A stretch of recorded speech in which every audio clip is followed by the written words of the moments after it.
Original post. Context. My girlfriend says that her ex traumatized her and left her with a lot of trust issues because of his infidelity and the way she found out. He had been sleeping with multiple other people, and she only found out when one of the girls reached out to her. He then ended up in a relationship with the girl who had reached out to her the day after they broke up. Because of this, I've had to deal with a lot of trust issues. Because of this, we haven't had sex, despite being together for 5 months, as she wants to know I'm not just with her for that, and wants to be really careful about who she sleeps with. I have also willingly let her go through my phone multiple times, just to reassure her. Sometimes she doesn't even ask, I just offer, when I can tell she's worrying because I have nothing to hide, and I want her to feel secure.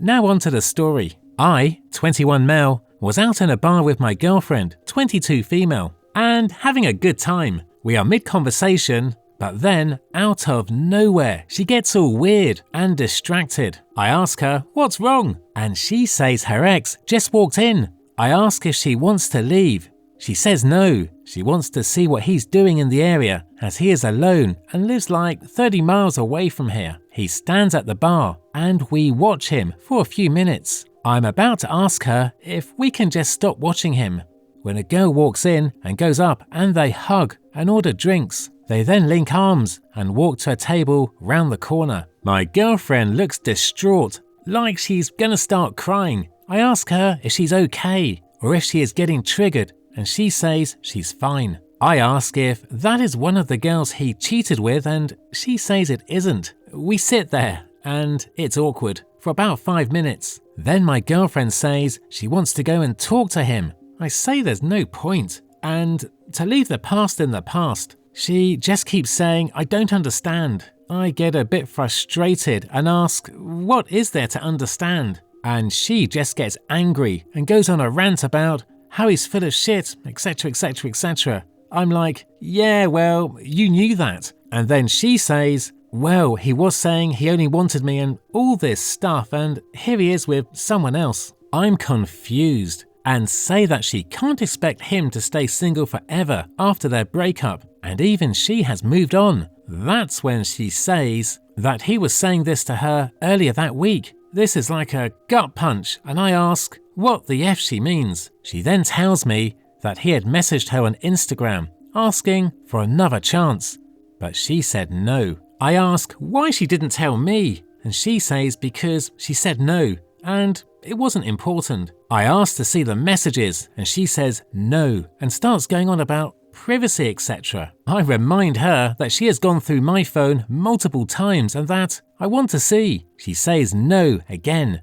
I say if she doesn't show me, I'll assume the worst, and she reluctantly gives me her phone. I read their messages and it is sort of like she says, except they were talking for hours over the course of like 3 days, and even had 2 phone calls which were over half an hour long each. He tells her that he broke up with the girl he had cheated with because he wanted her back. She keeps saying no, that it's too late, and that she has a boyfriend, but for some reason the conversation doesn't end. They just go on and on. He's telling her about how he left his toxic job, where the girls always spoke bad about her, how he cut off all his friends, who said she was no good for him, etc. She is saying she doesn't believe him and that she can't trust him. The last few messages is one of the calls, which is a 37-minute call over Instagram. After that call he says, I'll leave you alone now. It was so nice hearing your voice again. And I want you to know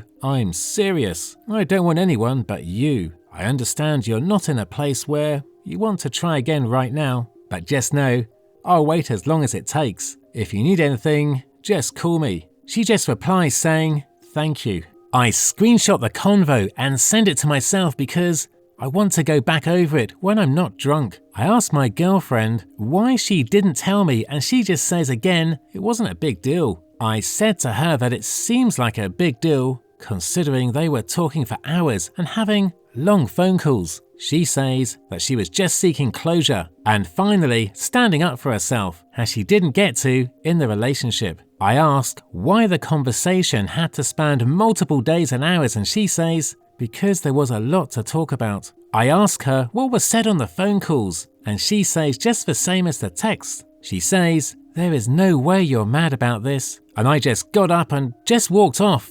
And she didn't follow me, she just let me go. I called an Uber home and left her at the bar. She blew up at me for abandoning her and says she thought I just needed to cool off. We have been arguing since the weekend about this. She says it's unsafe and reckless to leave a girl drunk alone in a bar at night and that I'm overreacting. I say she lied to me and she says she didn't lie. She just didn't think I'd care. Am I wrong here? My reaction for OP. Hey OP, on the positive side, it's cool you're both talking, but there's a time and a place and a bar is not it. You were both drunk and then you left her to make her own way home?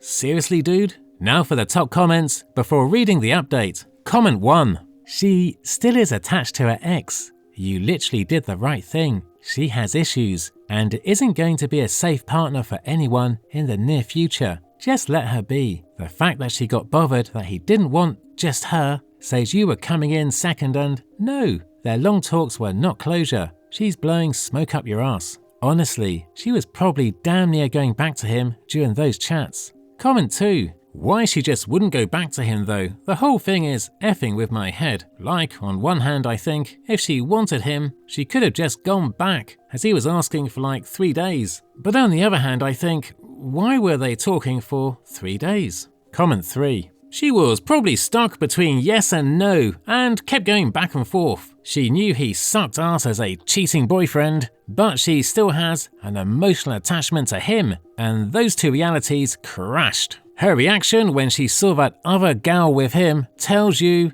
that she is still attached to him, and she was bothered because she sort of believed him or wanted to, but her rational brain knew otherwise. At the end of the day, she was conflicted, but you almost lost her to him. Until she actually gets over him, she isn't worth investing in. She did hide the fact that they were talking, and her excuse is pure BS. She knew it was wrong. Comment 4. You didn't actually leave her. She stayed to be with her ex. Had she actually cared about you or your feelings, she'd have chased after you. When in a relationship where one partner is always going through the other partner's devices, it's a red flag indication that partner is cheating. Your girlfriend was emotionally cheating on you with her ex. Her telling him no, then continuing to talk with him is her way of money branching to him. To be honest, had he not shown up at the bar and you're seeing her want to confront him about being with another woman, was her telling you she's not over him. When drunk, she revealed her emotional cheating to you and now wants to rug sweep her EA. Communicating like she did with him is her looking to get back with him. I think you know she wants him back and you were just a rebound guy all along, trying to find a girl who's not hung up on their ex. Respect yourself. If the roles had been reversed, she'd have left you behind and you'd have chased her. She most likely went to talk with him after you left. How long after you left did she attempt to communicate with you? You did what any self-respecting guy would have done. The fact she stayed behind and failed to follow you out was proof that she wanted to be with him and not you. Now for the update. So, this morning I woke up early and couldn't get back to sleep. Today is my girlfriend's day off, and I asked her to come see me as soon as she woke up. She said no. I said if she didn't, we'd have to end things. She got here about 9 AM. I asked for her phone, and this almost started another argument. I think she could see my lack of sleep, genuine attitude of defeat, and just rolled her eyes and handed it to me. She is still talking to him. She texted him that night saying she saw him and calling him a liar. He said he is just with people from his new job and sent back a picture of him with a big group of girls and boys. He assured her he still only wants her. She apologized to him. Funny, no one else came in when I was still there. So he just happened to meet the hot girl from work alone first and drink and sit with her for 45 minutes at least before anyone else joined them. After she got off the phone to me, after our argument that night, she asked if she could call him. 2-hour phone call. Sunday, a 4-hour phone call from 9 AM to 1 PM. Monday, a call from 6 to 8 p.m. Then, last night, a video call from 8 p.m. to 2 a.m., which means, while I was typing this, she was on FaceTime to him for 6 effing hours. And in between all of this, sending each other memes, talking about old dates they went on, a bunch of inside jokes which I don't care to know the reference for, etc. She couldn't even look me in the eye. I said I had a few questions,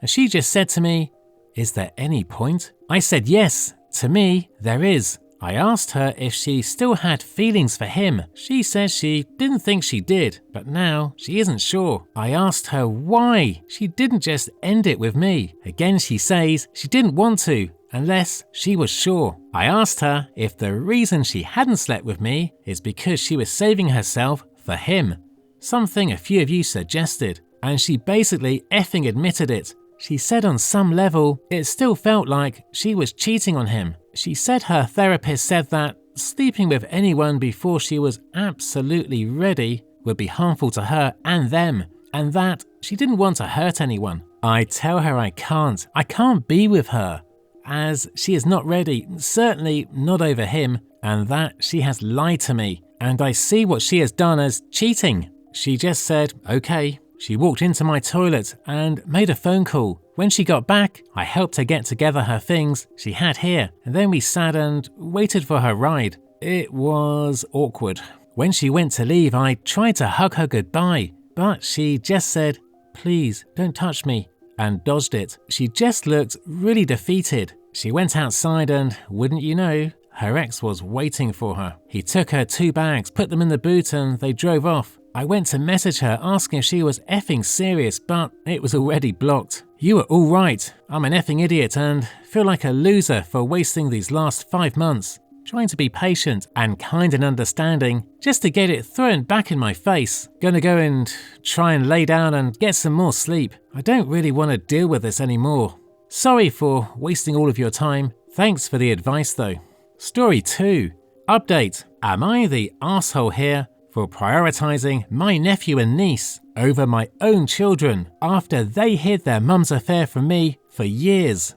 Original post. I, 57 Mel, was married to my wife for almost 25 years, and we divorced 4 years ago after I found out about her infidelity. She had an affair partner for almost 5 years. She is now with her affair partner. The whole process hurt me a lot because everything I did in life, I did for my wife and kids, and to now find that out about my wife, it just hurt me. My 2 children, 29 female, 26 male, had known about the affair for years, and they had hidden it from me. They both felt very guilty about it, and I don't blame them, because they didn't want to break up their family. My daughter even cried a lot and apologized a lot of times, but I told her it was all right. They had their own life now, and I didn't want this eating them up, so I told them to let go of the guilt. However, ever since I found out that they had hidden the affair from me, I lost a lot of love for them.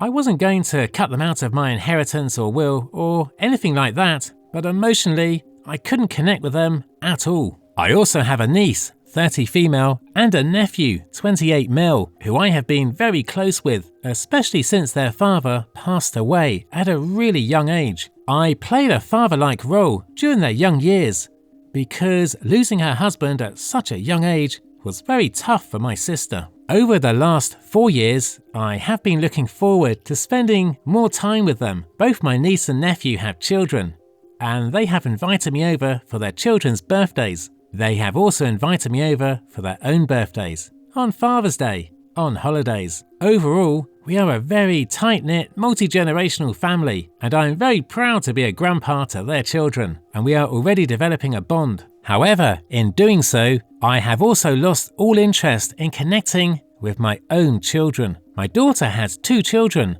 while my son has his first child on the way. They've invited me over multiple times, but I've told them I'm busy. I rarely go over, if at all, and I've missed almost all of their children's special occasions. I'm not really interested in being a grandpa to their children. Monetarily, sure, I have been sending them gifts, but I just don't feel like seeing them at all. My daughter especially seems very hurt by it at times, but I hope she understands the reason for this. Am I the asshole here? Now for the update.